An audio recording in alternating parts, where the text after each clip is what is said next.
Hi guys, welcome to my vlog. So, marini guys, unboxing ta sa itong i-order sa Shopee nga motherboard guys. So, kinanglahan to sa Elisa na board ang isa ka system unit na to. Okay? Ito guys, start up guys. So, marini mga board niya itong i-order. So, nani pag-fabric guys, slowly but fastly, kinaka-fast forward ang atong video guys. So, sa Davao din siya board guys, so mga 2 days lang iabot na, kaya I'm from Don Carlos Bukidnon lang. So yan, malapit lang guys, mabilisan ang kanyang pag-deliver guys. So ito guys, binuksan ko na kaagad, wala nang patumpik-tumpik pa at ating ginawa agad.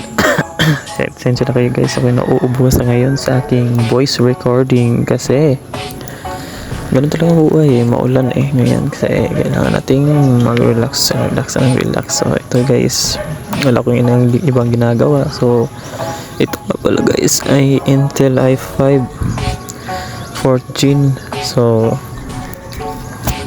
ito ang mga proseso na dapat natin gagawin sa ating motherboard. So ito guys, so manood na kayo na mabuti dyan, kasi manunood din ako sa video ko na in-edit ko ngayon. Ito nga pala guys ay Intel i5 4th Gen.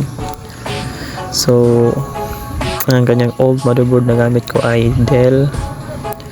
Ito naman pinalitan ko ng Asus motherboard.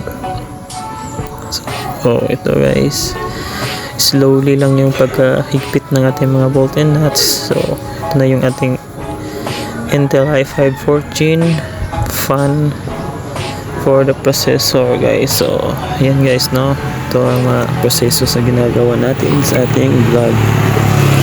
Fast forward ng lahat guys para mabilisang matapos. Ganyan naman talaga guys pero ito yung mga proseso na mga basic na dapat mong gawin kung wala kang ibang ginagawa o gusto mo mag-build up ng yung computer. So ito lang,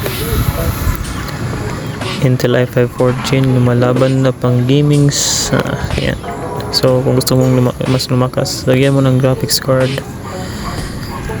Simply doing things we like to do in our life guys. So ito yung hilig natin at ito talaga guys, naka-voice record ako ng mahina kasi mahina, maingay dito, naka ano daw. So ito guys, welcome to my vlogging, and I welcome you back to my vlog. So please enjoy the video.